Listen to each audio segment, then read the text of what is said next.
Nah, berarti kan setan udah jadi musuh yang nyata nih sampai akhirat. Kemudian keimanan juga diuji sama Allah. Nah, manusia ini ada di posisi yang gimana tuh, Ustaz? Ya, gimana caranya untuk menghindari perasaan berat dalam menghadapi ujian perasaan berat ini, Pak Ustadz? Karena orang tersebut atau kamu itu memang nggak paham bahwa hidup di dunia itu memang tidak boleh mengeluh.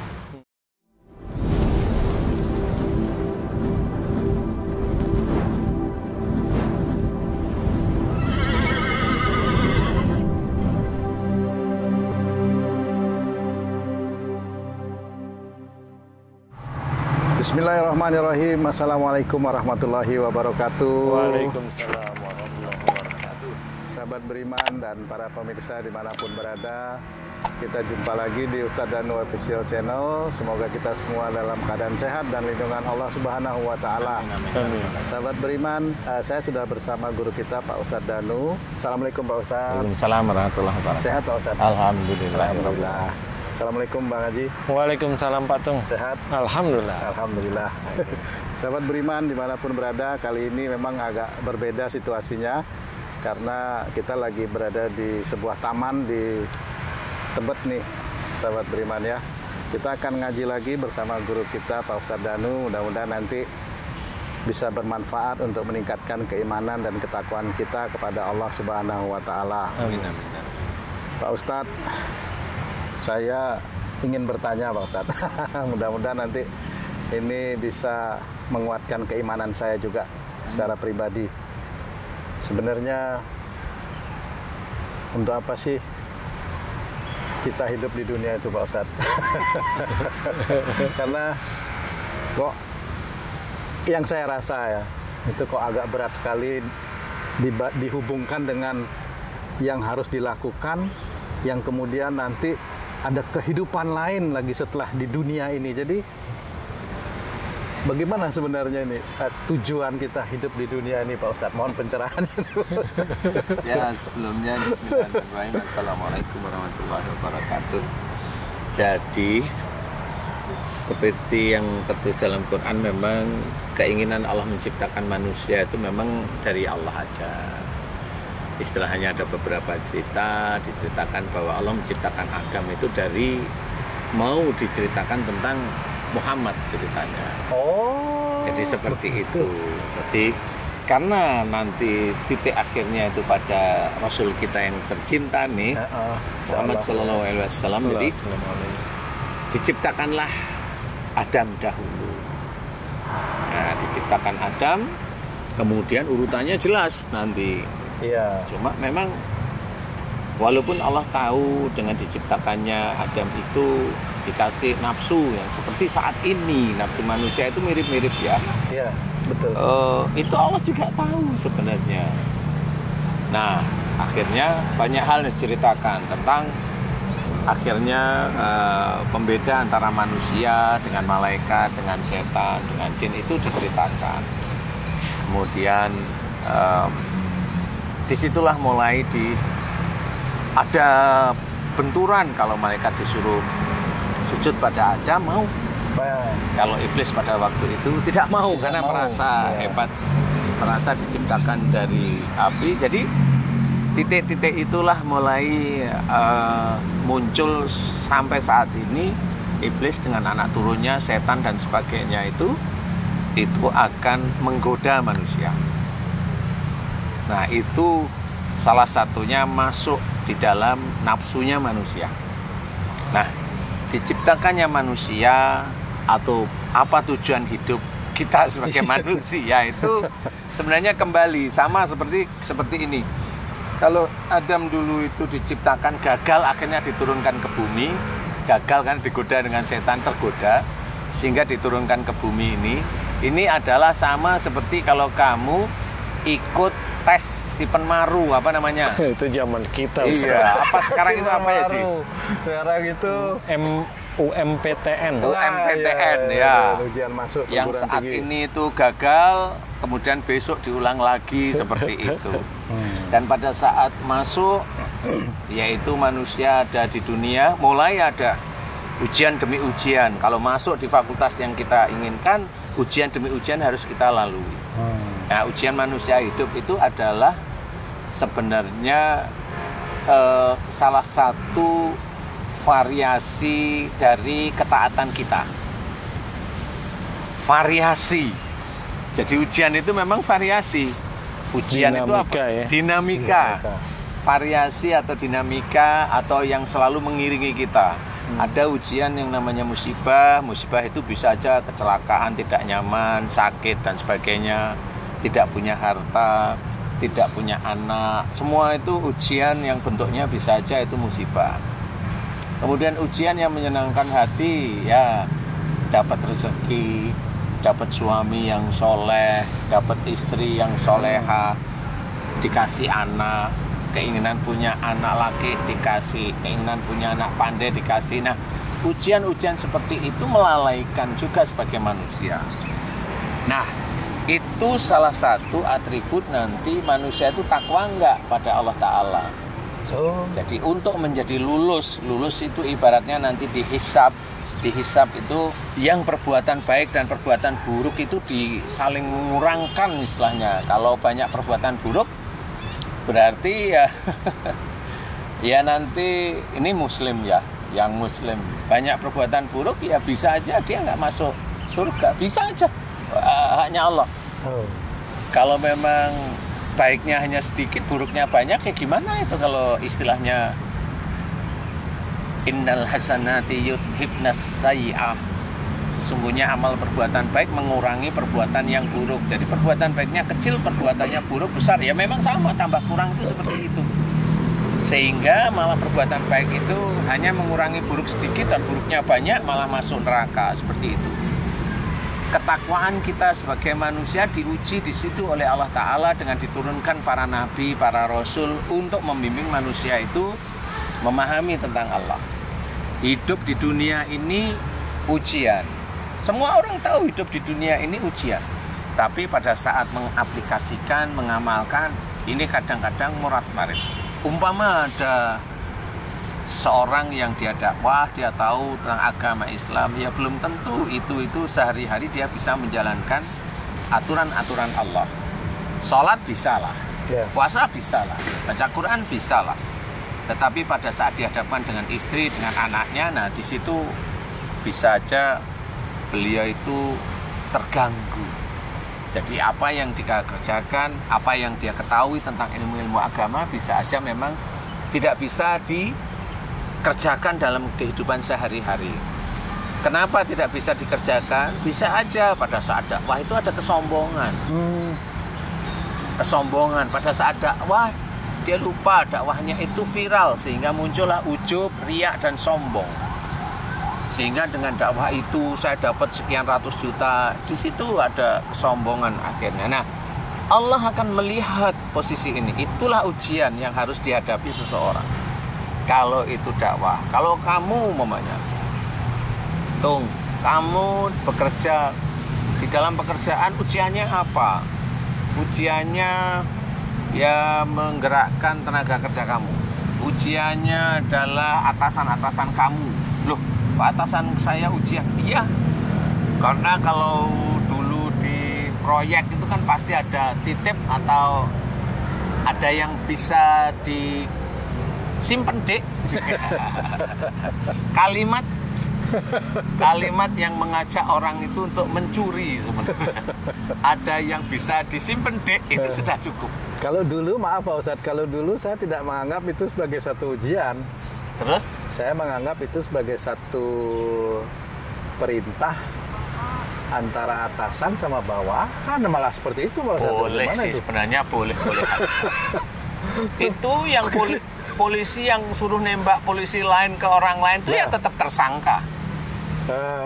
Itu di manusia aja udah tersangka, apalagi di hadapan Allah ya. Iya. Jadi itu istilahnya tolong menolong di dalam berbuat dosa.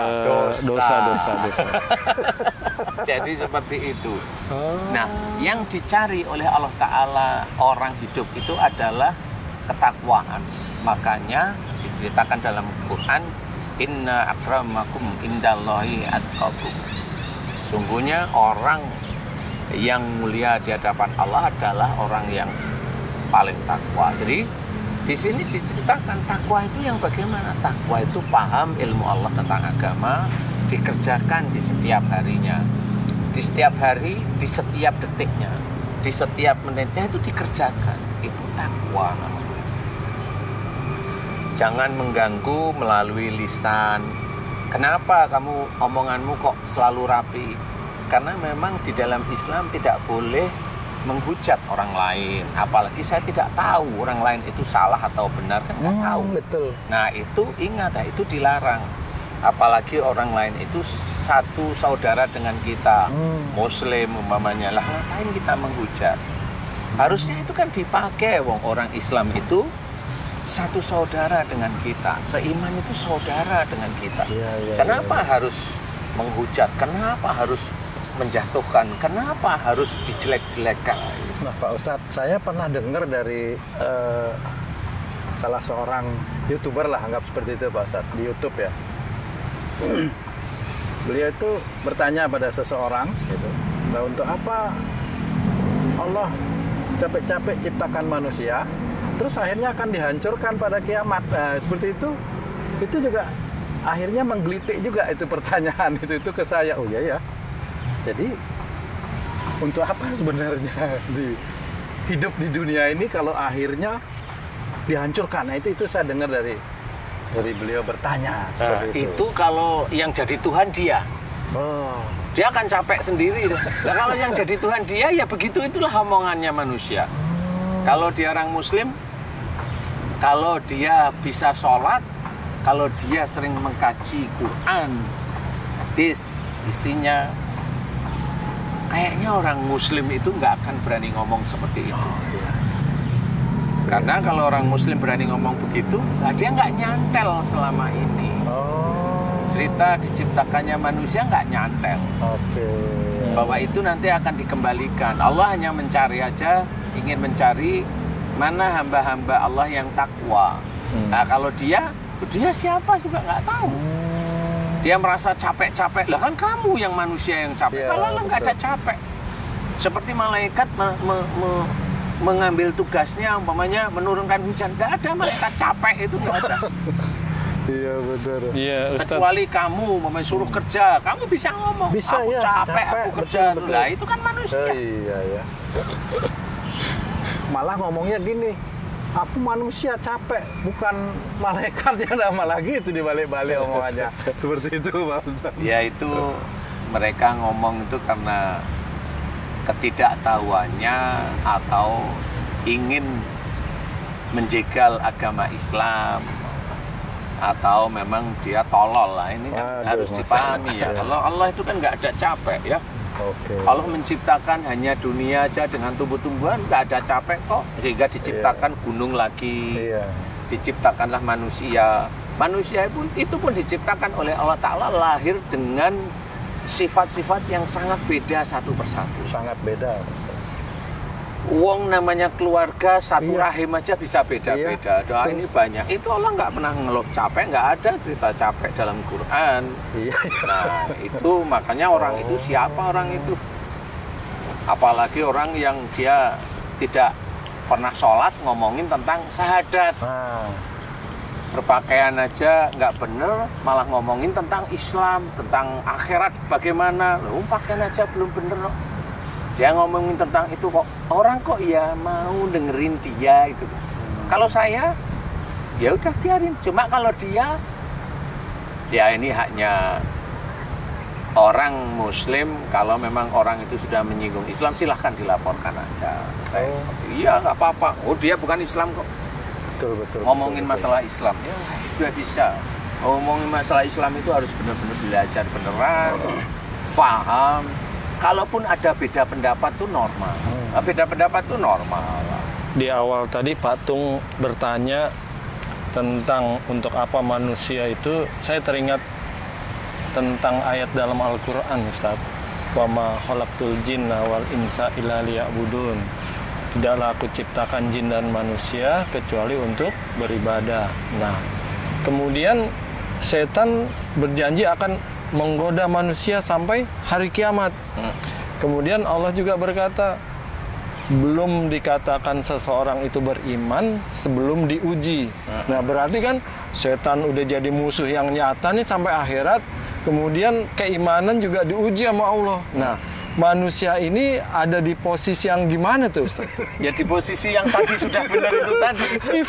Ya. Seakan-akan bertubi-tubi gitu kan. Sebenarnya itu semuanya sudah benar. Jadi manusia itu disuruh beribadah kepada Allah. Beribadah itu kan berarti dia tidak secara individu saja. Dia menikah, akhirnya ujiannya melalui istrinya, Keluarganya, melalui suaminya, keluarga suami, keluarga istri. Kan itu aja. Nah, kemudian setan itu nyelip di situ. Nah, setan itu nyelip di situ. Di mana-mana dia bisa masuk. Di mana-mana dia bisa masuk. Umpamanya istrinya dikasih tahu tambeng. Nah, setan di situ. Ada satu setan di situ sudah. Iya. Belum anaknya lagi nggak bisa gitu? Anaknya, ya sudah gede, dinasihatin susah. Nah, itu setan lagi. 2. Yang di mana, dan itu kan nggak cuma sekali. Bisa aja pagi aja istrinya nasihatin nggak bisa, siang nasihatin nggak bisa, sore nasihatin juga nggak bisa. Dan setan di mana-mana itu. Itu baru titik mana, nasihat mana? Nasihat tentang masalah makanan aja di titik itu. Terus nasihat tentang apa lagi nih? Nasihat tentang mau nyuci, mau nyetrika, mau ngeladenin suami. Ini setan itu di mana-mana. Baru satu poin istri. Di anaknya kesek. Bangun pagi susah, ya. Mandinya susah, disuruh susah, itu kan setannya di mana-mana juga. Bagaimana mau taat kepada Allah Ta'ala? Nah, bagaimana itu bisa menjadikan amal soleh? Nah kan seperti itu. Dinasihatin yang baik, kan seperti itu. Nah, takwa itu seperti itu. Bukan berarti takwa kalau kita jadi imam terus marah semaunya, ya nggak boleh juga. Nah, pada saat itulah sebenarnya ujian dimunculkan oleh Allah Ta'ala melalui yang sudah pada komen semua. Setan, iblis itu sudah komen mau mengganggu anak cucu Adam. Kan sudah komen dia. Jadi kalau ada komen di YouTube dengan kalimat-kalimat yang lucu itu, itu salah satu mirip-mirip itu. Jadi komen. Kan namanya pelajaran agama itu kan nggak cuma dari satu guru. Yang harus kita ketahui adalah ujian itu di mana-mana. Nah, ujian inilah salah satu tadi alat atau variasi atau dinamika untuk lebih taat pada Allah Ta'ala. Kalau kamu tuh ngasih tahu istri susah dan kamu nggak ketemu jalan keluarnya, hanya diem pergi, ujianmu nggak lulus di situ. Kamu ngasih tahu anakmu susah, kamu nggak ketemu solusinya, kamu nggak lulus di situ. Gantian, istrimu ngasih tahu kamu juga susah, istrimu nggak lulus. Jadi jangan beranggapan bahwa besok suami istri itu bisa masuk surga, nanti dulu. Malah bareng-bareng di neraka. Malah bisa bareng-bareng di neraka gara-gara saling menyalahkan nantinya. Gitu. Jadi sebenarnya hidup di dunia ini untuk ibadah atau untuk menghadapi ujian, Pak Ustadz? Ya kan jadi repot total, ini. Totalnya itu ibadah. Tapi isinya ujian tok ini, Pak Ustadz. Iya, isinya ujian tok sebenarnya. Kalau enak-enak gitu hidup di dunia ini, nanti setelah mati apa bisa enak-enak juga, Pak Ustadz? Ya belum tentu ya, kan itu gitu kan ya? Bisa didata. Malaikat kan ada raqib sama atid yang kata para alim ulama itu ada di kanan, raqib, kiri, atid, itu kan nyadat setiap detiknya. Apa yang dia pikirkan, apa yang dia inginkan, itu betul-betul dicatat oleh malaikat, raqib, dan atid. Sehingga nanti catatan Allah itu sangat jeli. Dia melakukan apa aja jeli. Nah, disitulah nanti orang yang bisa aja hidup di dunia, kemudian dia itu bergelimang harta, dia itu sedekah, tapi sedekahnya dia itu hanya untuk meningkatkan popularitas atau meningkatkan fulusnya, itu tetap malaikat itu paham. Yang mana dia untuk lillahi ta'ala, yang mana untuk mendapatkan fulus, mendapatkan uang, itu dilihat. Walaupun dia itu viral, Allah tahu itu viral hanya di dunia. Di akhirat enggak ada viral-viralan. Mana yang lillahi ta'ala? Lillahi ta'ala berarti ada jalan untuk menuju bahwa dia itu terlihat taat pada Allah. Disitulah ujian dimulai. Ujian demi ujian itu dimulai terus-menerus. Nah inilah hati-hatinya kita. Makanya kita juga memahami wadhkurullaha katsiran la'allakum tuflihun, dan banyaklah ingat kepada Allah agar kamu beruntung. Banyak ingat kepada Allah Ta'ala setiap detik, mau ngomong, mau mikir, mau ngerjakan sesuatu itu selalu ingat Allah. Kalau kita disenggol nggak usah marah, kalau kita difitnah biarin aja, biarin, serahin sama Allah. Tahu kita difitnah, nggak usah klarifikasi, biarin aja. Jadi tidak boleh. Makanya pada saat orang diciptakan oleh Allah Ta'ala di dunia itu untuk apa? Ya memang untuk mengejar ketakwaan pada Allah Ta'ala. Seperti itu. Sehingga jangan sampai kita itu nanti digolongkan orang-orang yang macam-macam, termasuk fasik, membanggakan harta, membanggakan pekerjaan, membanggakan ayahnya, nasabnya, dan sebagainya. Itu kan memang dilarang oleh Allah Ta'ala. Kenapa? Karena itu termasuk kafir. Makanya kita harus belajar serius. Ada jin juga disuruh bertakwa pada Allah Ta'ala.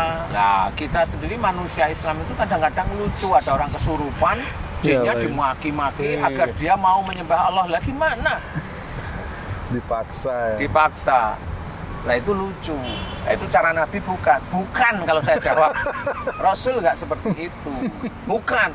Saya bukan. Jadi kalau ada orang seperti itu, bukan ajaran Rasul, ajaran nafsunya dia sendiri. Karena yang jin-jin itu kalau yang saya nangani yang kesurupan diajak ngomong halus mau. Dan yang jelas pada saat saya itu bertanya, kamu mau menjadi jin Muslim?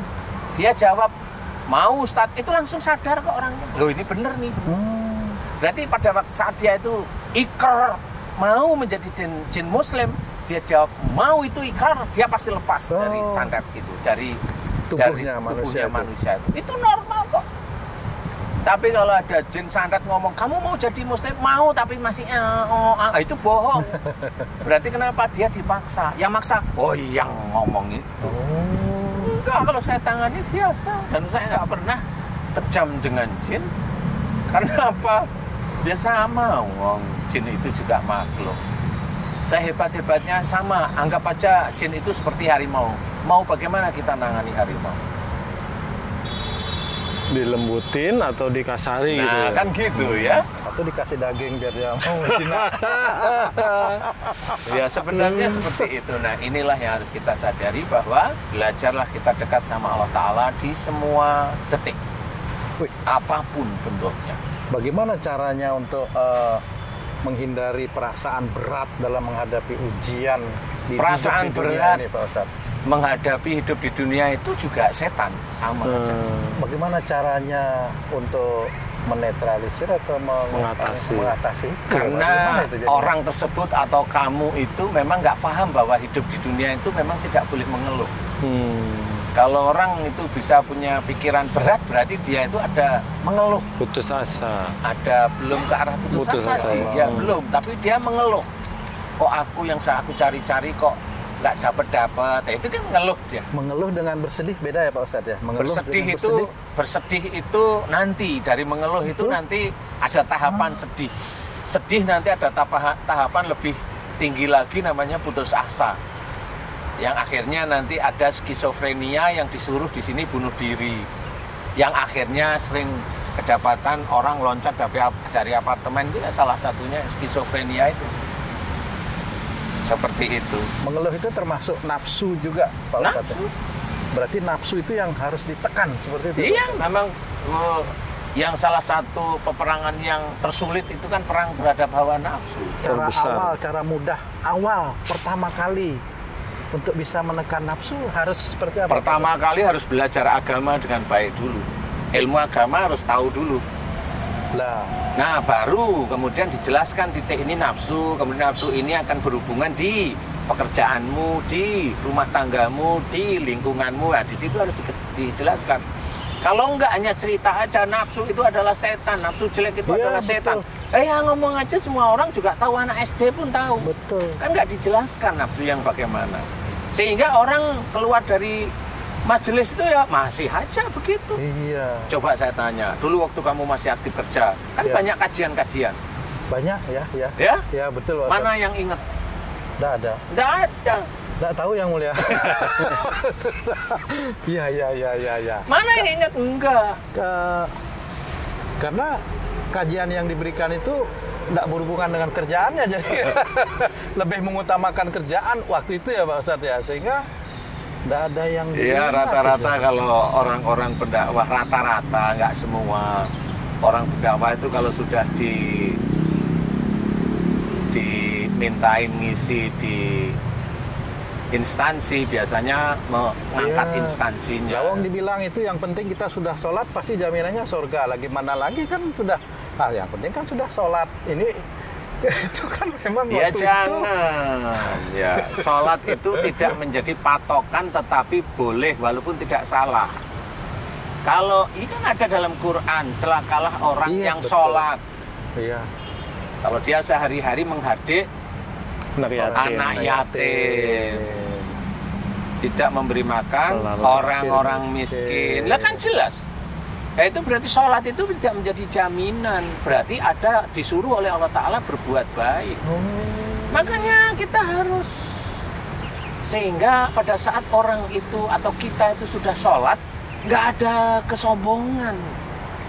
Karena oh ya saya belum banyak memberikan nafkah pada saudara saya. Kan seperti itu.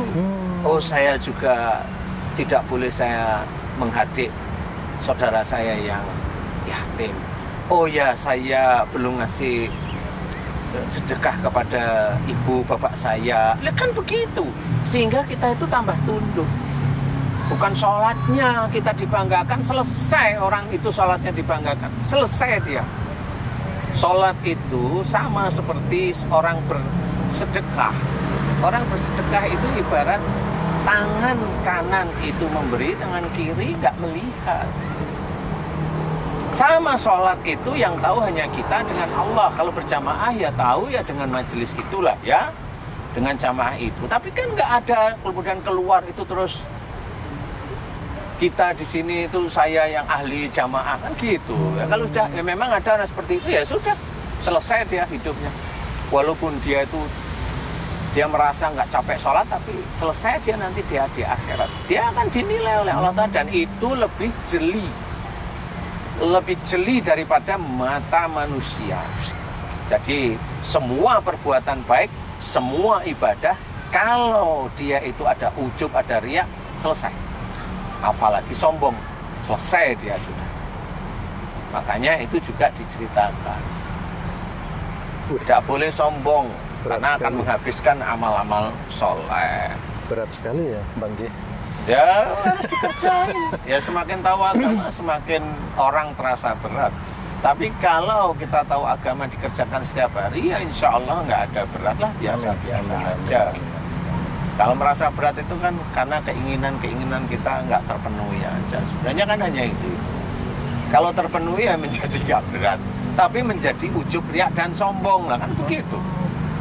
Apakah menghadapi ujian itu juga merupakan ibadah Pak Ustadz? Menghadapi ujian itu belum jadi ibadah. Duh. Itu baru jalan dipertemukan. Kamu naik kendaraan ketemu sama, nanti akan ketemu dengan orang ngebut, orang berhenti mendadak, kan begitu. Oh iya. Kamu mau selesaikan bagaimana dengan orang berhenti ngebut mendadak atau yang ngebut? Kan belum kamu. Jadi baru bayangannya aja nih. Iya. Dia sudah menjadi ibadah kalau sudah ada satu keputusan yang keluar dari diri kita masing-masing. Ya, ada keputusan, solusi menyelesaikan ujian itu yang mengacu kepada yang syariat. maju pada syariat. Aduh berat. Begitu juga Ustadz, kalau orang menuntut ilmu agama terutama nih, apakah itu udah dikatakan amal soleh walaupun dia belum kerjakan? Kan dia hafal ilmunya kan itu kan atas izin Allah aja. Menuntut ilmu untuk apa dia? Menuntut ilmu agar untuk apa dia? Mamanya untuk dakwah. Pada saat dia dakwah, ada nggak dia ujub riak di titik dakwah itu? Memang dia ada dakwah, tapi pada waktu dakwah dia seneng. Wah, majelisku banyak. Wah, orang-orang seneng. Wah, di sini lupa bahwa ilmu yang dia terima itu adalah titipan dari Allah Ta'ala. Bukannya tawadu, tapi malah merasa hebat. Sehingga pada saat orang sudah mengenal dia menjadi arogan, merasa benar, merasa menang, tidak mau melihat saudara yang lain. Ya selesai. Berarti ilmu itu bisa menuntut seseorang karena nggak diamalkan. Iya. Sebentar dulu, ilmu yang mana dulu nih? Ilmu agama tadi Lah, kan masih lanjutannya. Kalaulah orang yang menuntut ilmu agama itu akan mempunyai ibadah yang baik gitu kira-kira. Lalu seperti saya ini bagaimana? Saya kan kuliahnya bukan kuliah agama, Pak Ustadz. Itu Makanya yang dinamakan oleh Allah Ta'ala itu adalah takwa.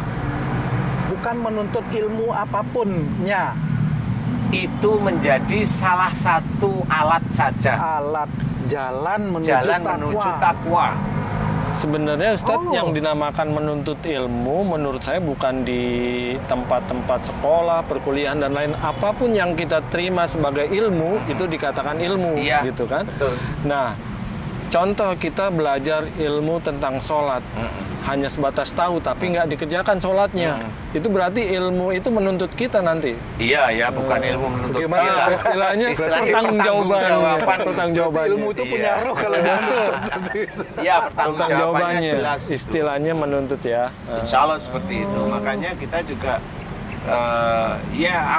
betul Haji C tadi. Jadi kalau seseorang itu punya ilmu dan itu baik dan itu ada dalam Quran, Sunnah, hadis, kerjakan aja. Apa aja ilmu, jangan suzon, kerjain aja setiap hari. Kemudian jangan marah, kerjain aja setiap hari. Kemudian amalkan istighfar, Rasul menjalankan, kerjain aja. Bertasbih, kerjain aja. Sholat, kerjain. Puasa, kerjain. Baca Quran, kerjain. Baca Quran itu kan tidak cuma bacanya. Artinya itu yang kita perlukan itu juga artinya itu. Sehingga kita ngerti, sehingga itu akan menjadi amal nantinya. Kalau saya mencoba untuk memahami dan mencoba untuk menjalankan apa yang Pak Ustadz sampaikan, apakah saya sudah termasuk dalam golongan orang yang belajar agama, Pak? Iya, belajar seperti itu. Karena memang belajar itu harus mendengarkan, kemudian difahami. Jadi belajar itu memahami, kemudian diaplikasikan setiap hari. Kalau hanya cuma lewat, ayat Quran itu hanya disampaikan, biasanya lewat karena jarang dijelaskan. Walaupun ada sih yang jelasin teman-teman dakwah itu, tapi jarang. Hanya lewat aja, ya sudah. Termasuk merugi walaupun yang diberikan adalah ayat-ayat Allah sebenarnya. Nah, itu merugi. Kenapa? Karena dia menjelaskan pada jamaahnya hanya sekedar lewat. Malah yang mantap didengarkan jamaahnya malah yang lucu. Karena jamaahnya, mindset jamaah itu juga tergantung hati. Kalau memang dia mau belajar kepada ustadz yang baik, dia akan ditunjukkan oleh Allah Ta'ala pada ustadz yang baik.